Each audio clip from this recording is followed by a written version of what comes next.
gars, alors aujourd'hui une petite vidéo en intérieur, on n'aura déjà pas le vent, la flotte, il fait un temps de merde en Bretagne. Et cette petite vidéo, pourquoi juste pour vous parler un peu de l'apparition de ces vidéos ces derniers temps sur le drone.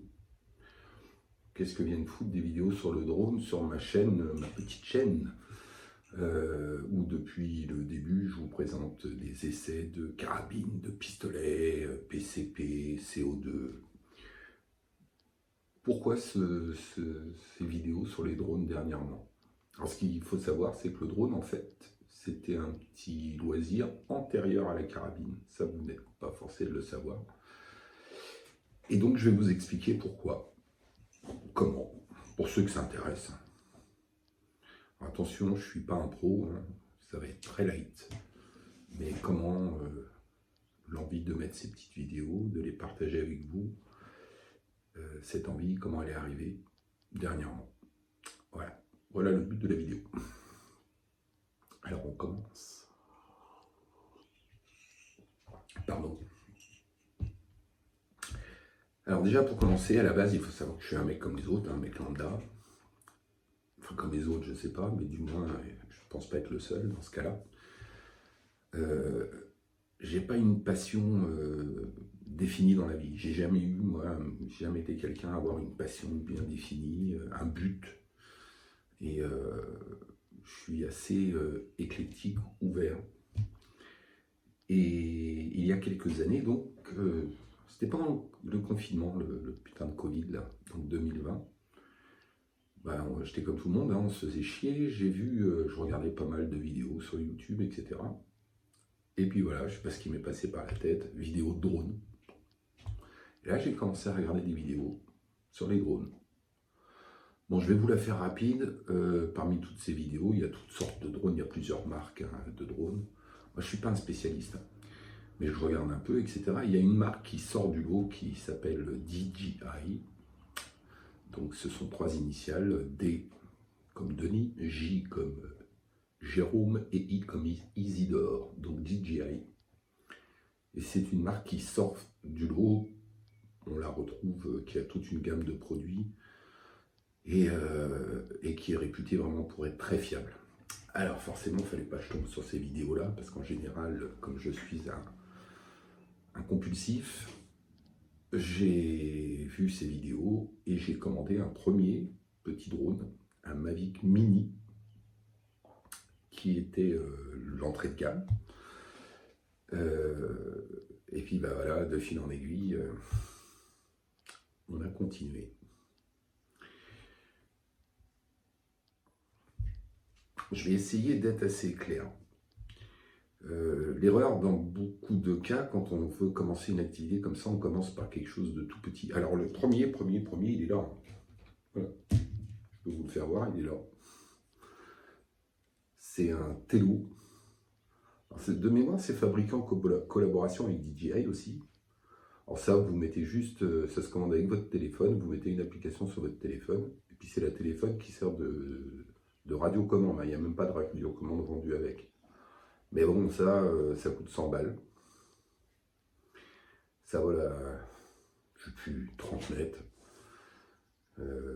Ça répond pas, ça a une caméra. Il y a une petite caméra, hein. Ça peut vous faire des petits films. Ça enregistre sur votre téléphone. Donc c'est une liaison Wi-Fi entre votre téléphone et ce petit machin. Ça, c'était le premier. Et comme à chaque fois, bah, quand on se dit je vais tester, bah oui, mais très rapidement on se rend compte des limites de la chose et on veut passer à quelque chose qui tient la route. Donc dans la foulée, j'ai commandé le DJI Mini. À l'époque, c'était donc le premier, comme je vous l'ai dit, l'entrée de gamme. Le DJI Mini, on commençait à avoir un drone en dessous de 240, enfin à 249 grammes, en dessous de 250 grammes. Alors, la législation, je ne vais pas vous en parler, moi, c'est pas mon domaine. Il y a des mecs comme UberL qui font des vidéos terribles sur YouTube. Il y en a Gauthier Veltri aussi, j'aime bien les vidéos de Gauthier Veltri. Ça, c'est des mecs, voilà, c'est des pros, hein, les gars, ils savent de quoi ils parlent. Au niveau législation, grosso modo, quand vous avez un drone en dessous de 250 grammes, vous n'êtes pas obligé de passer une formation. Les formations se passent de toute façon en ligne dans tous les cas. Mais vous avez juste besoin, en dessous de 250 grammes, de vous inscrire sur un site qui s'appelle Alpha Tango. Et je vous mettrai des petites captures d'écran, Alpha Tango, etc. Toutes les applications dont je vais vous parler. Il faut que je me les note d'ailleurs au fur et à mesure. Et donc vous vous inscrivez sur Alpha Tango. Votre drone a un numéro. Vous êtes répertorié en tant que télépilote de drone. Et vous devez normalement afficher le numéro votre numéro de télépilote sur votre drone. Alpha Tango, je marque. À mon avis, c'est pour qu'en cas de crash de votre drone, si vous faites des conneries, que vous crashez, et la personne qui récupère le drone peut savoir qui était en train de le manipuler, même à quelques centaines de mètres de là. Donc voilà. Sous 250 grammes, il y a juste une inscription sur Alpha Tango, ça dans tous les cas de figure. Si vous prenez un drone de plus de 250 grammes, là il y a une formation à suivre sur Alpha Tango. Ensuite, il y a aussi quelques réglementations en dessous de 250 grammes. Donc, dans tous les cas de figure, on doit voler à vue. Le drone doit être visible. On n'a pas le droit de voler à plus de 120 mètres d'altitude. En dessous de 250 grammes, on a le droit de survoler des personnes isolées. Alors qu'un drone au-dessus de 250 grammes, c'est interdit. Quand je dis des personnes isolées, ce n'est pas des regroupements de personnes. Je n'ai pas le droit de filmer un festival. Moi, chez moi, il y a les vieilles charrues, par exemple. Je n'ai pas le droit d'aller là-bas avec mon drone et de filmer les vieilles charrues. On a le droit de survoler des personnes isolées. Voilà, ce genre de contraintes en moins. Par contre, pour parler des contraintes, il y en a. Et j'y viens maintenant. Les contraintes, c'est qu'on ne peut pas voler n'importe où avec un drone. Déjà d'office, au-dessus d'aucune agglomération. Et ça, si je ne me trompe pas, c'est une règle européenne. Donc je ne vais pas jeter la pierre, puisque moi-même je fais des choses qui ne sont pas dans la légalité. Mais on voit beaucoup de vidéos de gars qui veulent tester justement la portée du drone en milieu urbain. Parce qu'en milieu urbain, on a toutes des signaux Wi-Fi, etc., qui vont perturber la liaison entre la radiocommande et le drone. Et ils veulent voir si certains drones passent au-dessus de ces perturbations, alors que théoriquement, on n'a pas le droit de voler au-dessus d'une ville. Je parle en Europe. Aux États-Unis, ils ont des règles un peu différentes. Donc, pas le droit de voler au-dessus d'une ville, pas le droit de voler à plus de 120 mètres d'altitude. Et puis, c'est pas tout. Il y a des zones où on n'a pas le droit de voler du tout. Donc, il y a un site qui s'appelle Géoportail, qui est un site du gouvernement, sur lequel on peut aller voir les zones où on a le droit ou non de voler. Alors tout ce qui va être bâtiment militaire, enfin zone de terrain militaire, aéroport, aérodrome, voilà, je n'ai pas tout en tête, mais toutes ces zones-là, ça va être niet. Et on va avoir donc des zones qui vont être catégorifiées de différentes couleurs, de rouge, orange, jaune, etc.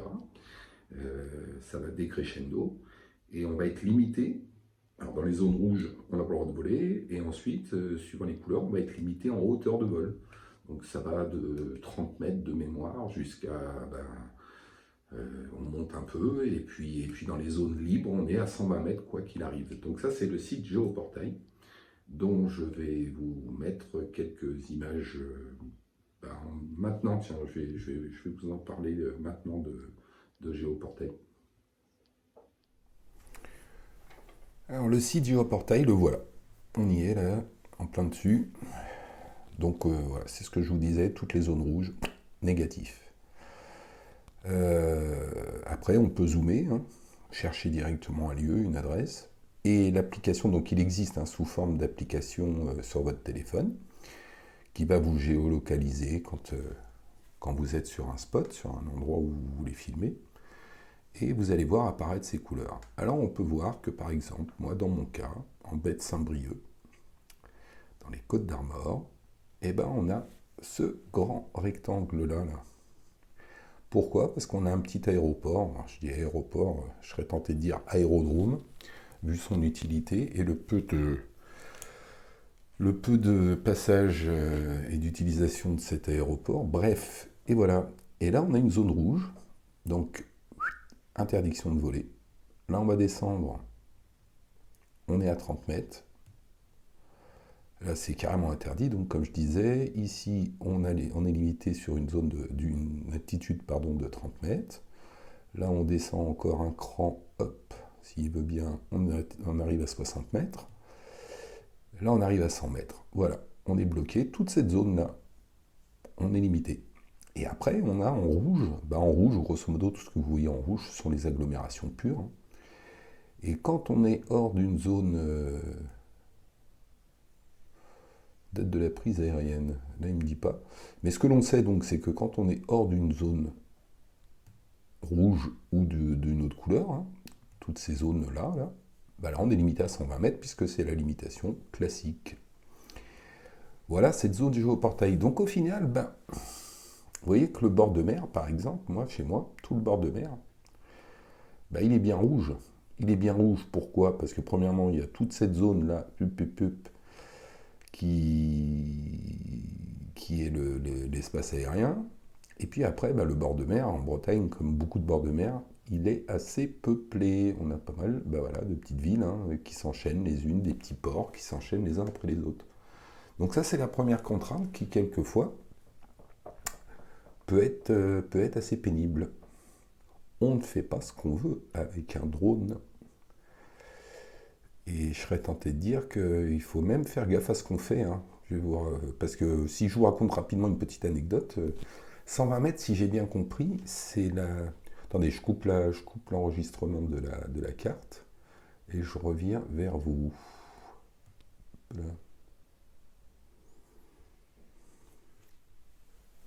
Oui, je disais 120 mètres, c'est la... J'ai cherché un peu, comprendre pourquoi c'est 120 mètres, mais c'est l'altitude où on est sûr de pas voler à la même hauteur que tout ce qui va être avion de tourisme, ULM, etc. Sous réserve, si des spécialistes, mais pour moi c'est ça. Et malgré tout, l'autre jour, il y a 3-4 jours, hein, j'étais chez moi, j'étais assis sur ma terrasse, il faisait beau, j'ai vu passer un hélicoptère. Alors j'ai du mal à avoir des notions d'altitude, hein, mais franchement, pour moi, il était à moins de 120 mètres d'altitude. Et je me suis dit, mais putain, le mec qui s'amuse là à voler avec un drone à la même altitude, ça peut être chaud quand même, non?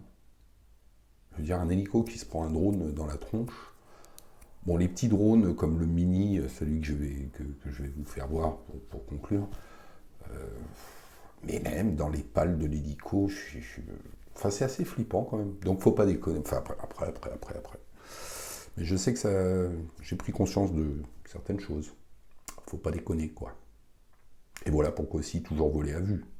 Parce que si vous envoyez votre drone à perpète, les oies, là, vous ne voyez pas ce qu'il y a autour, hein. Le drone, lui, il filme devant. Votre retour vidéo, il est sur l'avant. Ce qui se passe à gauche, à droite, derrière, aucune idée. Il n'y a pas de rétroviseur. Donc voilà, ça c'est la première contrainte. Donc c'est les zones où j'ai le droit ou non de voler et à quelle altitude. Il y a non, j'allais dire une deuxième contrainte, c'est pas vrai.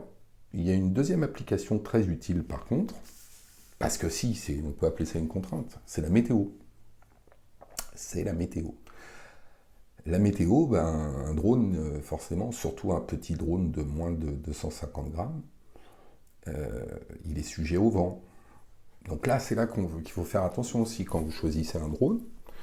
Je ne connais pas les autres marques, mais vous allez avoir des drones qui vont avoir des moteurs de merde et qui vont avoir du mal à faire face au moindre coup de vent.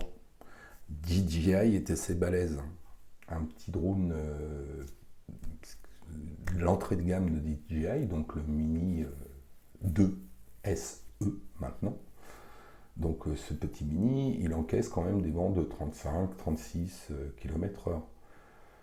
Il faut penser une chose, c'est que quand vous avez du vent au sol, c'est pas le même vent qu'en altitude, qu'à 100 mètres de hauteur. Donc il va vous envoyer des messages d'alerte quand il n'est pas bien, etc. Mais, quelquefois, on voit des vidéos sur YouTube de mecs qui ont des flyaway, c'est-à-dire que le drone leur échappe complètement. Donc il y a toujours une petite fonction RTH, Return to Home. C'est-à-dire que le drone, au moment où il décolle, va prendre sa position GPS, et en cas de problème, vous appuyez sur une touche de votre télécommande, et il est censé revenir tout seul à son point de départ. Et donc, les conditions météo, comme je disais, sont très importantes. Alors, vous avez également une application, que je vais vous faire voir, je vais faire une capture d'écran, une application qui s'appelle UAV Forecast, qui vous permet de savoir au moment où vous voulez voler, elle vous localise et elle vous dit si oui ou non. On va voir ça tout de suite. Alors voilà, UAV Forecast, ça se présente comme ça. Là, vous allez, alors elle vous localise si vous le souhaitez. On va chercher, je sais pas moi. Allez, on va mettre Paimpol. En Brittany.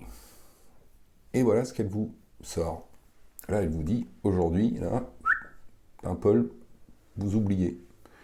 La météo, donc nuageux actuellement, alors que chez moi il pleut. Le vent à 50 mètres. Alors vous pouvez régler l'altitude. Vous réglez ça comme vous voulez. Les précipitations probables. C'est pas bon de voler sous la flotte avec un drone, c'est quand même de l'électronique. Ça, c'est le nombre de satellites que le drone est capable de voir. Donc plus il y a de satellites, plus il va être précis. Bon, l'heure de lever et de coucher du soleil, on s'en fout un peu. Quoique, on n'a pas le droit de voler une demi-heure. On a le droit de commencer à voler qu'une demi-heure avant le lever du soleil, et on a le droit de continuer à voler une demi-heure après le coucher du soleil. On n'a pas le droit de voler de nuit. Et là, vous voyez, par exemple, le vent 26 km/h avec des rafales à 46. Donc là, dans le cadre de mon drone, moi, par exemple, je suis au-dessus des 36, 35, 36, 38, je sais pas. Donc là, on prend des risques, ne serait-ce qu'à 50 mètres de hauteur. Le reste, ça je ne comprends pas trop, la couverture nuageuse, la température, la direction du vent. Donc là, il me dit bien que je suis en rouge puisque le vent est trop fort. On a aujourd'hui un vent de... Ah ouais, tiens, on a changé, les vents ont tourné depuis. On est sur du nord-ouest, du nord-ouest. Et voilà, donc et là en dessous, on peut faire défiler, et il peut nous dire à quel moment. Alors là, si lundi, il va me l'afficher. Non, voilà, il veut que je m'abonne. Je le suis sur mon téléphone portable. Là, je ne suis pas connecté avec mon compte. Et sur mon téléphone portable, il va me donner les conditions à plusieurs jours. Et on voit en vert, par exemple, les zones. Là, ce matin, à 8h47, voilà, j'aurais pu voler. Le vent était à 16 km/h avec des rafales à 32. Voilà, cette application, elle est très utile pour pouvoir voir si, oui ou non, on peut voler au moment clé. Donc, c'est la deuxième contrainte, la météo. Maintenant, autre question qui revient souvent, portée. Alors, ça vole à combien un drone, ton drone, Jeff, ça vole à combien? Bon, vous avez pu voir une petite vidéo que j'ai faite, elle est sur la chaîne précédemment. Je répète, c'est interdit de faire ce que j'ai fait, mais on le fait tous, on veut tester un peu nos drones, voir la portée. Alors, DJI utilise une liaison, un système de liaison entre la télécommande et le drone qui s'appelle cette liaison, cette technique OcuSync. OcuSync 2. Cet OcuSync, déjà, vous verrez si vous regardez des vidéos, quelquefois on vous dit que la personne qui filme dit qu'elle est en norme CE et d'autres fois en norme FFC ou FCC, je ne sais jamais.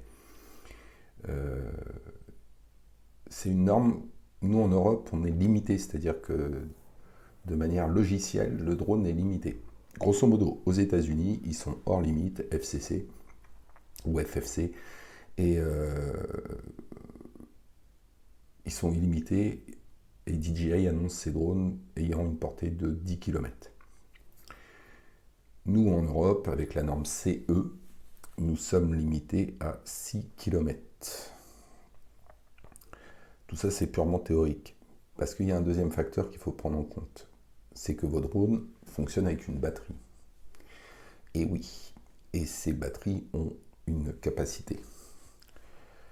Sur la vidéo que j'ai fait sur la chaîne précédemment, le test que j'ai fait de mémoire, j'ai emmené mon drone à 3 km, mais à 3 km, le drone veut faire demi-tour. Il vous met un appel « Return to home » à cause de la batterie, parce que lui, il calcule en temps réel.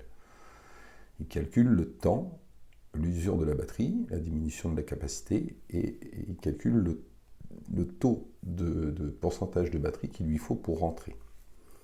À ce sujet-là, beaucoup se font piéger à cause du vent. Si vous partez avec le vent dans le dos, votre drone va filer sans problème, sans bouffer beaucoup de batterie, donc vous allez aller loin. Mais au moment où votre drone va vous dire il est temps de rentrer parce que je suis à grosso modo la moitié de la batterie, il va se retrouver le nez dans le vent, mais lui il n'a pas pris en compte qu'il revient face au vent. Donc les moteurs bouffent, et certains, les drones ne reviennent pas. Alors qu'est-ce qui se passe quand un drone ne revient pas? Et au bout d'un moment, il va atterrir de lui-même. Il va vous dire, il va diminuer son altitude et il va se poser. Alors vous avez, vous, sur votre application, l'application que vous utilisez sur votre téléphone, puisque votre téléphone est relié à votre radiocommande, et c'est votre téléphone qui vous sert d'écran de retour. Et là, sur votre application, vous avez une petite fonction qui s'appelle Find My Drone. Donc vous allez avoir une carte Google ou Apple, vous pouvez choisir le fond de la carte, et qui va vous dire le dernier endroit où votre drone a été localisé. Ce qui va vous permettre d'y aller, en voiture ou à pince, et de le faire biper, de le faire sonner pour le retrouver plus facilement une fois que vous êtes à proximité. Mais pour qu'il sonne, encore faut-il qu'il ait de la batterie. S'il n'a plus de batterie parce qu'il s'est posé vraiment en dernière limite et que le temps que vous alliez le récupérer, la batterie a chuté et le drone s'est éteint, là votre petit bip bip il ne sera pas fonctionnel du tout. Donc voilà, il y a l'autonomie de la batterie. Et c'est ça aussi qui va jouer au niveau des différents drones. Les drones plus importants, de plus de 250 grammes, vous avez des batteries plus longues. Et donc forcément une portée plus longue, puisque plus de puissance, tout simplement, dans la batterie. Alors certains rentrent dans des fabrications de batteries modifiées, etc., pour avoir des batteries plus pleine puissance. Bon, là, c'est un autre délire. Mais grosso modo, moi, je sais que dans mon cas, le Mini 2 SE, donc l'entrée de gamme maintenant chez DJI, c'est le drone d'entrée de gamme. Voilà, 3 km, il les a fait et puis il est revenu tranquillement. Ça, c'est pour ce qui est de la portée. Ce qui va jouer aussi entre les différents drones, c'est forcément la caméra, la qualité d'enregistrement de la caméra et de l'appareil photo. Alors là, moi, ça, je m'en tape un peu. Le petit Mini SE que j'ai filme en 2,7K. Et le modèle au-dessus, le DJI Mini 2, va avoir une caméra qui permet de filmer en 4K. Au niveau de la résolution, donc il y a une modification sur les photos aussi. Il va y avoir le capteur photo qui va permettre d'avoir 2 formats JPEG Hero pour les mecs qui font vraiment de la retouche d'image. Moi, je fais aucune retouche d'image. Moi, c'est de la vidéo que je balance. Voilà, c'est du loisir. Je m'amuse. Mais voilà ce qui va jouer aussi sur le prix entre les différents drones.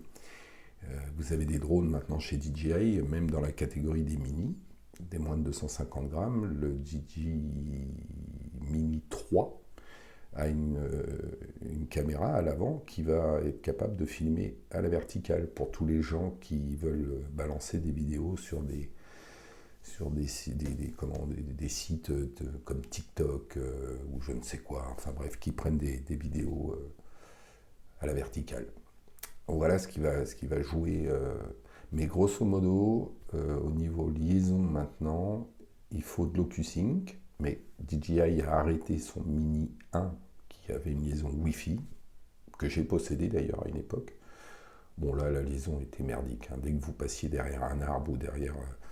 vous perdiez la transmission entre votre radiocommande et votre drone, c'était franchement pénible. Maintenant, ils sont tous en OcuSync. Alors, OcuSync 2 et le Mini 3 Pro, lui, même maintenant, ils ont évolué encore l'OcuSync 3. Alors, je sais pas, j'ai pas regardé de vidéo, j'ai pas cherché voir s'il y avait une réelle différence, évolution au niveau de la force du signal. Et voilà, DJI maintenant utilise cet OcuSync. Alors après, chez DJI, vous avez des drones de malades, des trucs de fou, des trucs professionnels qu'utilisent des professionnels. Hein. Je parlais de Gauthier-Veltri tout à l'heure, ou un autre gars qui est dans le sud, d'ailleurs, à chaque fois j'aime bien regarder ses vidéos, parce qu'il est du pays de ma femme, il doit être du côté d'Antibes, enfin je sais pas, je le vois filmer sur Cannes, etc. Et... Ah, je ne sais plus son prénom, le nom de sa chaîne YouTube, peu importe. Bon, ça, c'est des gars qui font de la vidéo, hein, c'est vraiment leur job. Donc là, ils utilisent des drones de malades. Et ben maintenant, pour finir, parce que je pense que j'ai fait le tour, je vais vous raconter un petit peu mon parcours au niveau achat, pour pas effectuer les mêmes erreurs que moi. Et puis, je vais vous faire voir le mien. Voilà. Et on aura fait le tour. Voilà, là on est sur le site de DJI. Alors, on va aller voir les mini, donc c'est-à-dire toute la catégorie des moins de 250 grammes. On y est, voilà. Si on part du bas, on commence par le mini SE. Ça, c'est vraiment l'entrée de gamme. Je ne sais même pas s'ils le vendent toujours. Apparemment si, puisqu'il est sur leur site. Alors lui, c'est l'équivalent du premier que j'avais acheté au tout début. Et là, on est sur une télécommande, vous allez voir. Tac, tac, tac, voilà. On est sur ce type de télécommande. Vous voyez, on va glisser le téléphone de mémoire en dessous, ici. C'est-à-dire que ça se déplie, là. Hop, hop. Ça va s'ouvrir. On va glisser le téléphone au milieu. Et là, on est sur une liaison Wi-Fi entre la radiocommande, parce que le terme télécommande, il n'est pas bon, hein, c'est une radiocommande, et le drone. Liaison Wi-Fi. Donc là, très franchement, ça, j'ai gardé ça un mois. Voilà. Et alors, ce que vous voyez là, DJI Mini et Bundle, les bundles, en fait, quand vous achetez le drone simple, il vous est vendu avec une batterie, une seule batterie. Il n'y a pas de sacoche. C'est vraiment, voilà, le drone, sa radiocommande et une batterie. Quand vous achetez le bundle, vous avez une sacoche, vous avez 3 batteries, ce qu'on appelle un hub de chargement qui permet de charger les 3 batteries. On retrouve ça un peu dans tous les drones. Des hélices de rechange, etc. Donc celui-là, moi je vous dis, perso, hein, à oublier, liaison de merde, puisque liaison Wi-Fi. Si on revient maintenant en arrière, hop, on va retrouver ici les drones caméra. Allez, hop, le mini toujours. Voilà, le mini. Allez, mini. Voilà. On va retrouver donc en partant du bas le mini SE, le mini 2, donc qui est le modèle où on commence à retrouver une radiocommande au Q-Sync. Vous l'apercevez là, mais je vais vous la faire voir en plus gros plus tard. Et le mini 2 SE, qui est celui que j'ai pris au final. Moi je l'ai pris en simple ici. Voilà. Tac. Voilà. Donc tout seul, vous le voyez ici. Et en Flymore combo, c'est-à-dire avec 2 batteries, la sacoche et tout le bazar. Vous voyez ici, là c'est, qu'est-ce qu'ils nous mettent plus de détails. J'aurais aimé vous faire voir. Voilà la télécommande, vous voyez. Donc là on a une télécommande effectivement un peu plus grosse que le modèle Wi-Fi. Le téléphone vient se mettre au-dessus. Et là voilà, transmission vidéo à 10 km. Mais là il nous parle du FCC, hein. C'est-à-dire États-Unis. Nous, c'est 6 km en Europe, en modèle CE, moins de 2 ans. Voilà, exemple d'enregistrement dans certains pays, etc., etc., etc., etc. Il vous donne toutes les coordonnées. Alors ça, c'est donc celui que j'ai actuellement. Et à l'époque où donc je me suis lancé, donc j'avais commencé, comme je vous l'ai dit, par le premier, le mini, avec sa liaison Wi-Fi, ça m'a gonflé assez vite. Donc j'étais parti ensuite sur un DJI Air. Alors moi c'était le R2, maintenant ils font le R2S. Bon, c'était l'équivalent, hein, grosso modo. Là on a, voilà, alors là on est dans un drone de plus de 250 grammes. C'est la même télécommande, la même liaison. Voilà, tac. On a exactement la même liaison de Q-Sync, sauf qu'on a un drone plus gros. On a des capteurs d'obstacles à l'avant. De mémoire, il y en avait à l'arrière aussi. Je ne sais plus, honnêtement, je ne sais plus. Parce que ça aussi, c'est important, des capteurs d'obstacles. Ça peut être sympa. C'est-à-dire que s'il arrive face à une branche, face à un arbre, il va s'arrêter tout seul. Ça vous évite de le cracher. Donc j'avais commencé donc par un mini, à liaison Wi-Fi. Ensuite, j'étais parti là-dessus. Mais là, vous voyez qu'on n'est plus du tout sur la même gamme de prix. Et puis pour l'utilité que j'en avais, forcément, je me suis dit c'est complètement débile d'avoir un truc à ce prix-là, dans mon cas à moi, donc j'avais revendu. J'étais resté un certain moment sans rien. Et finalement, il y a quelques mois de ça, puisque c'est très récent, ils nous ont sorti le Mini 2 SE, voilà. C'est-à-dire qu'ils ont fait un Mini 2 entrée de gamme avec la liaison Q-Sync. Et là, je me suis dit oui, voilà, pour l'utilité que j'ai, le prix est tout à fait raisonnable, et je reprends. Ici, on a le Mini 3 Pro, donc voilà, là, on change de résolution. C'est pareil, entre le 2 et le 2 SE, on peut dire que SE, c'est un petit bémol sur le drone. Le Mini 2 va filmer en 4K, là où le SE va filmer uniquement 2,7K. Et ensuite, on passe au 3, Digi3, Mini 3, donc il est toujours sous la barre des 249 grammes. Même liaison, télécommande. Par contre, une caméra qui se met à la verticale. Et on a le Mini 3. Alors on est sur le Pro là, donc lui il a une liaison encore meilleure. Et là on a le Mini 3, voilà, avec la même caméra, mais la liaison au Q-Sync 2 comme les autres. Voilà un peu tout ce qui se fait en drone. Alors maintenant, à quoi ça ressemble pour de vrai? À ça. Voilà. Donc ça c'est le Mini 2 SE. Donc ce qu'on peut appeler l'entrée de gamme maintenant de chez DJI. Liaison au Q-Sync et tout le bazar, je vous en ai parlé. Voilà, voilà. Donc ça se déploie comme ça, les bras de devant, les bras de derrière. Voilà.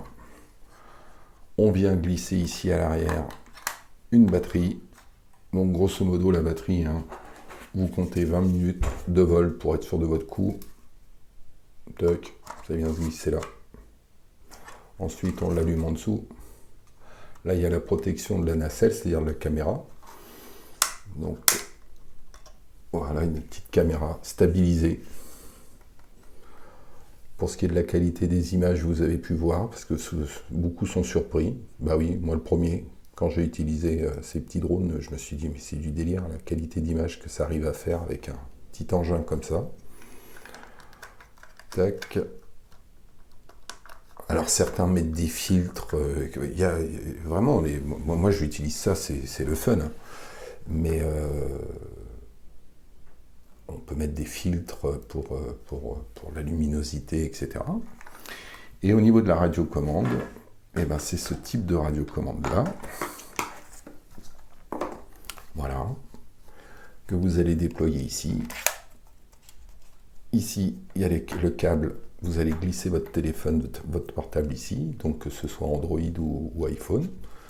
Sur ce téléphone, vous aurez l'application DJI, et vous allez commander, qui vous servira de retour vidéo, et vous allez commander votre drone avec tout, voilà, toutes ces touches. Moi, je suis pas là pour vous expliquer comment ça fonctionne. C'est juste, voilà, c'était une petite vidéo de présentation comme certains me l'ont demandé. Tac.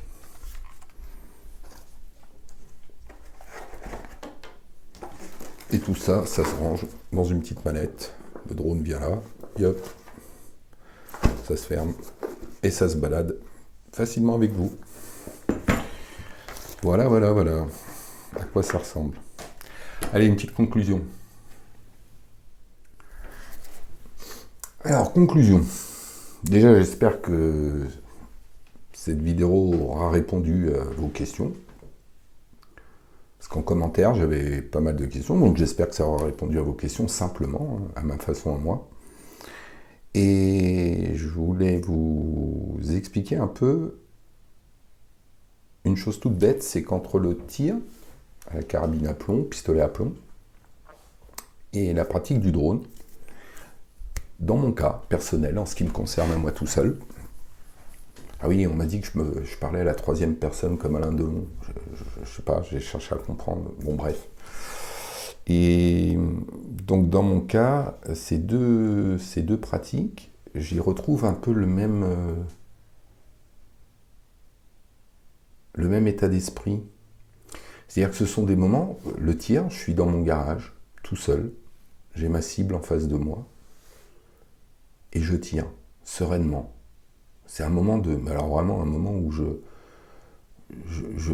perds pied, je pense plus à rien. Je pense que là vous devez comprendre, hein, puisqu'essentiellement, vous qui me suivez maintenant, vous faites vous-même, vous pratiquez vous-même cette discipline. Alors au début j'étais à fond dans le pinking, les armes T4E qui dégomment, voir ce que je pouvais dégommer de plus fort, ce qui perçait le plus, ça m'est passé, je me suis calmé, maintenant je suis plus dans la précision.